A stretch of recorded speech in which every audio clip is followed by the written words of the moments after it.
Hello everyone. Today we will draw some juicy arts inspired by none other than the Queen of Juiciness, aka Kooleen.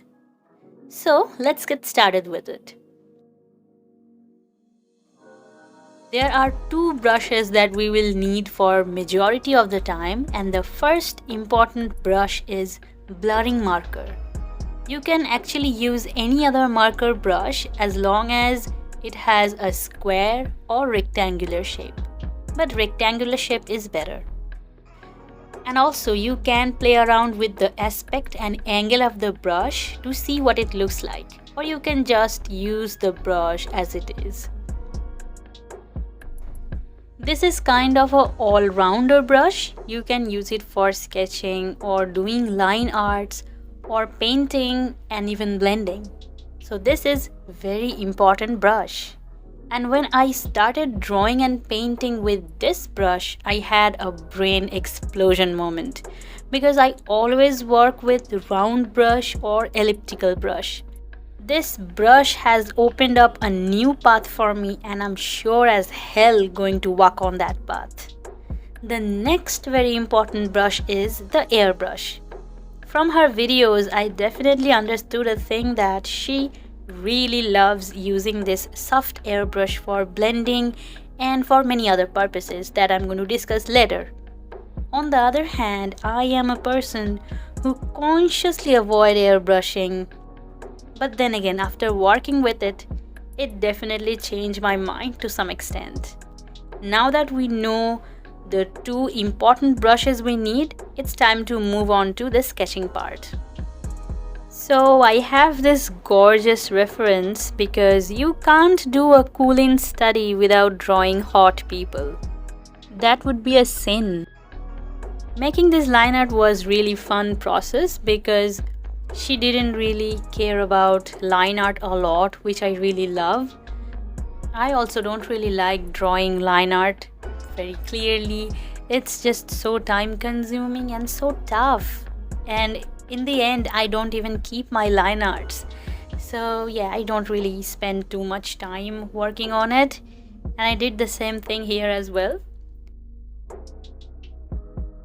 The goal was to make her face kind of wider and with a narrow chin, to make her face look like a manga character but not a manga character at the same time. So somewhere in between. If you are a regular watcher, you would probably know that I am a realism enthusiast. So I was pretty worried if I could get the semi-realistic vibe correctly for this art, but thankfully it worked, I guess.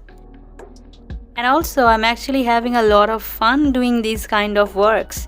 Last time I did it for Sam Does Art Study, and now for this. I am kind of going towards this semi-realism path, but let's see. I am actually willing to do more experiments to see if I want to go towards that direction. So this is the parallelogram eyes we can see in many of our arts, so we are going to do that here as well.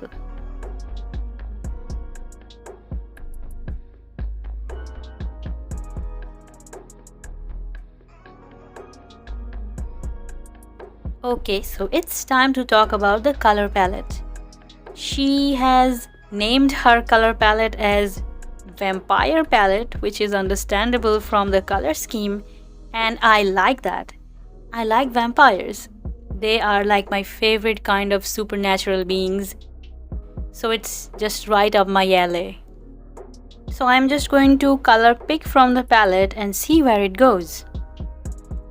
Nothing interesting going on here, so let's go to the good part, which is adding highlights and shadows. It's time to use the blurring marker. I am just simply adding some lighter color according to the light source of the reference.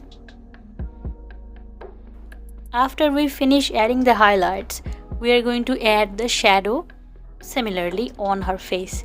You can start with highlight or you can start with shadow, it's all up to you.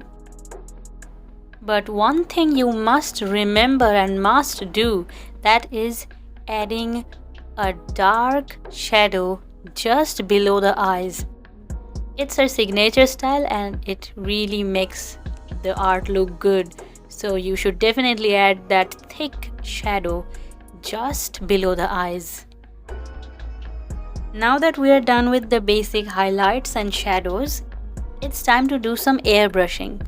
So for that, I'm going to take a new layer and give her the mandatory red blush and the Rudolph nose. Now I'm going to use the same brush for blending out the hard edges on the paint layer. You can blend by color picking or by using the blending brush. I just had to add the juicy little highlight on the nose before moving on. The lips are going to be painted with the same airbrush, and then we will cut some of the parts to give it a proper shape. For that, you can either use lasso tool or any sharp eraser brush. And that's how you can still achieve a plump but defined lips. And as always, there should be the juicy highlight. It's just a must. After modifying the lips a bit more, I decided to paint the finger as well. At first, I decided to let it go because hands are just a hassle. But then I felt like maybe I should do it, otherwise I'm going to look too lazy. So here you go. Now that we have the outlines of the eyes, it's time to draw the pupils. And again, we see the airbrush in action. Probably I should say the marker brush and the airbrush has almost same priority. Just like the lips, we need to make sure the pupils are soft. Then we're going to add a small iris and also a hard highlight. In that way, the eyes look really attractive. Before doing the highlights, I decided to do the line art. I shouldn't call it line art because it's not that refined. It's more like an outline to make the art look bold. Usually you do that after you finish the painting, but God knows why I decided to do it earlier. And finally, we have the eyes highlight. I just love it. It makes so much difference. Like before it was so lifeless and now it's sparkly, it's beautiful. I just really love it.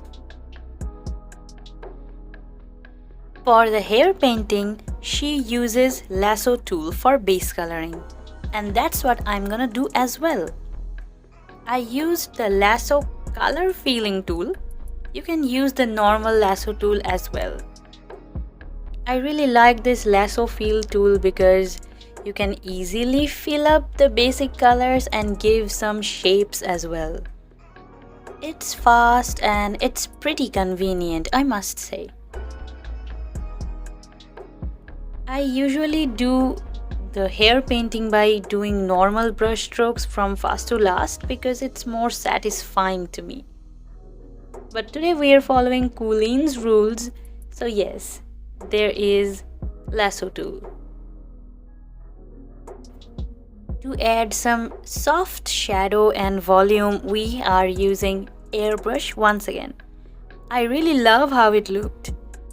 It's just so easy and so fast and gives you a satisfying look.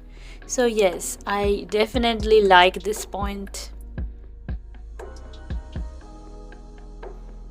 And for adding highlights, we are going to go back to the marker brush once again.